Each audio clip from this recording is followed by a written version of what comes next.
আসসালামু আলাইকুম এভরিওয়ান। আশা করি সবাই ভালো আছেন। রোদের দিনেও বৃষ্টি পড়তেছে। যাই হোক, আজকে শুক্রবারের দিন। আজকে কোন জায়গায় ঘুরতে যাওয়া যায় এটাই ভাবতেছিলাম আমি আর আমার বন্ধু রাশিদুল। দেন ভাবতে ভাবতে শুনলাম বৃক্ষ মেলা হচ্ছে আগারগাঁওতে। তো বৃক্ষ মেলা অনেক ঐতিহ্য রাখে আমাদের বাংলাদেশের প্রেক্ষাপটে। কারণ যেভাবে জলবায়ু পরিবর্তন হচ্ছে, 2026 সালের বৃক্ষ মেলায় মেন থিঙ্ক হওয়া উচিত হলো জলবায়ু পরিবর্তন। কারণ যে পরিমাণ আমাদের দেশে ভূমিকম্প বা দুর্যোগপূর্ণ বন্যা হচ্ছে, সেজন্য যে পরিমাণ গাছ ঝড়ে বা অন্যান্য কারণে পড়ে যাচ্ছে, তো যারা হচ্ছে প্রকৃত প্রেমী তাদের জন্য এই বৃক্ষ মেলাটা হইতে পারে অনেক আকর্ষণীয়। বিশেষ করে আমি যখন বৃক্ষ মেলায় আসলাম, দেখলাম তার পরিবেশ অ্যান্ড সবকিছু, এই যে প্রত্যেকটা গাছ, প্রত্যেকটা জীবন, আই থিঙ্ক এক একজন আমরা যদি একটা করে গাছ লাগাই, বাংলাদেশে প্রত্যেকটা মানুষ যদি একটা করে গাছ লাগায় গড়ে, ঠিক আছে, একটা করে গাছ লাগালেও 20 কোটি গাছ হবে। তখন আমরা এই যে আশেপাশে যে জলবায়ু পরিবর্তনের কারণে এত দুর্যোগ হয়, এতটা হবে না, ঠিক আছে। এছাড়াও গাছের নানান গুণ আছে প্রত্যেকটা সাইডে সাইডে বা আমাদের আঙ্গিনায় বা ছাদে। আমরা যদি কৃষিকাজ করতে পারি, ছাদ কৃষি করতে পারি, এগুলোই আমি 2026 সালে এই বৃক্ষ মেলাতে যে প্রথম থেকে এখন পর্যন্ত দেখতেছি। গত বছরও আসছি, এবছর আসলাম। এবছর আরো বেশি সুন্দর হয়েছে। ফুলের গাছের পরিধি বাড়ছে, নতুন নতুন গাছ, আমিও নাম জানি না, এরকম অনেক গাছ আসছে। পরিবেশটাকে সুন্দর করার জন্য যে ফুলের প্রয়োজন, ঠিক আছে। এছাড়াও সংক্ষিপ্ত আকারে আমি যদি বলতে চাই যে আমরা গাছ কেন লাগাবো, গাছ লাগালে কি হবে, পরিবেশটা যে এত গরম আমাদের, এই যে এই বছর কি পরিমাণ গরম পড়েছে, এই গরমের হাত থেকে আমরা তো নিজেরা বাঁচাতে পারি এই গাছটা লাগায়।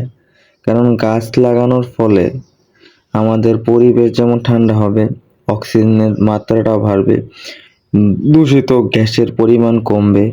এছাড়াও আরো যারা মানে প্রকৃত প্রেমী, গাছের প্রতি যাদের আকর্ষণ বেশি, যে যারা গাছের প্রতি ভালোবাসার টানে এই বৃক্ষ মেলায় আসছে, তারা আরো বৃক্ষ মেলাকে ফুটিয়ে তুলতে পারে। আমি মনে করি এই ভিডিওটা দেখার পরে যারা যারা এখনো বৃক্ষ মেলায় আসে না, অবশ্যই সবাইকে বৃক্ষ মেলায় আসা উচিত।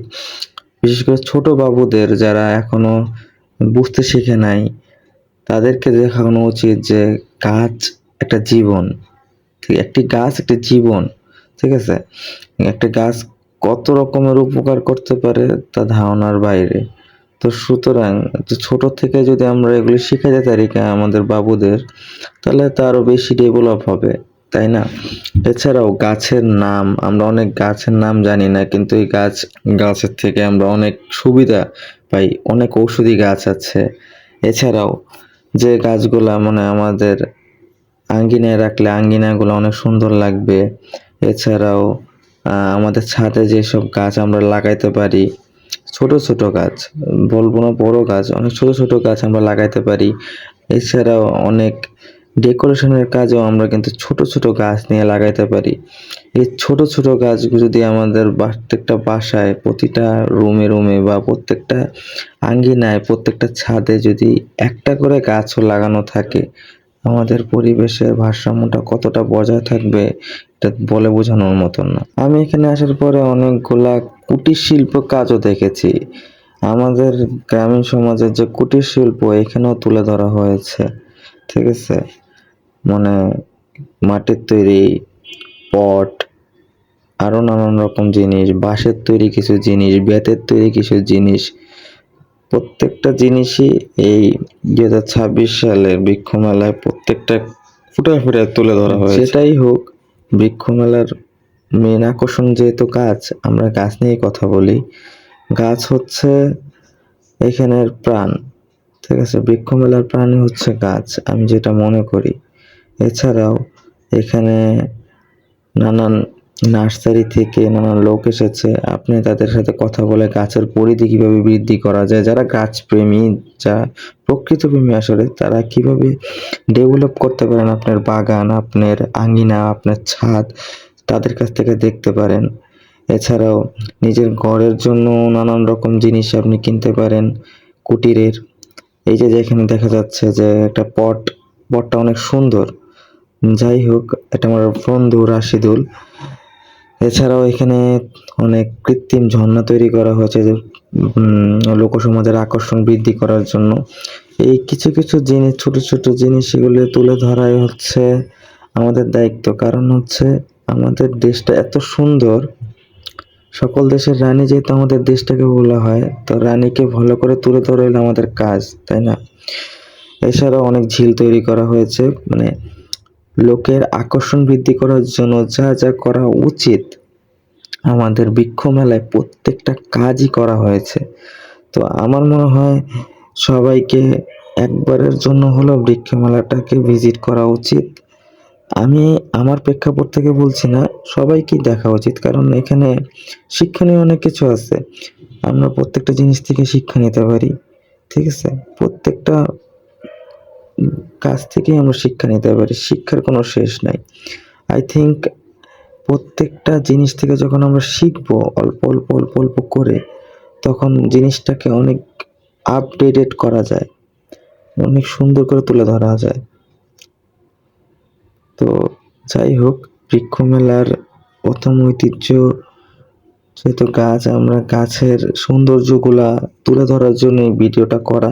বেসিক্যালি আমি এত ভয়েস ক্লিপ ভালো করে দিতে পারি না, যতটুকু আমার যোগ্য বা আমি যতটুকু পারি অতটাই তুলে ধরার চেষ্টা করছি। আমি জানি না কতটা পারছি, কতটা পারবো। আমার ভিডিওতে আমি নতুন নতুন ভিডিও করতেছি, যেহেতু আমার ভুল হতে পারে, আমার রাইটও হতে পারে, বাট আমি আমার সব থেকে বেশি আকৃষ্ট দিব ভিডিওর যে থিমগুলাতে, যে যেমন যে এখানে দেখা হচ্ছে যে ছাদ কৃষি, এটা দেখে অনেক কিছু আমাদের গ্রাম বাংলার যে ঐতিহ্য, এই যে এখানে চারপাশে খালি গাছগাছালি, এই যে এইগুলি প্রোগ্রামিং আকারে কেন দেখানো হচ্ছে, যাতে আমরা একটু উদ্বুদ্ধ হই, আমরা কৃষিতে ফিরে আসি। Doctor, engineer is not a big deal. আমরা কৃষি কাজ করি, লেখাপড়ার পাশাপাশি কৃষি কাজ করা যায়। এটাই আজকের ভিডিওর থিম নিয়ে হচ্ছে কৃষি নিয়ে বা গাছ নিয়ে। আশা করি ভিডিওটা অনেক ভালো লেগেছে। যদি ভালো লেগে থাকে তাও বলবেন, খারাপ লাগলে তাও বলবেন, একটু জানাবেন কেমন লেগেছে কেমন লাগেনি। কমেন্টসে অবশ্যই মতামত শেয়ার করবেন। থ্যাংক ইউ, ধন্যবাদ, আসসালামু আলাইকুম।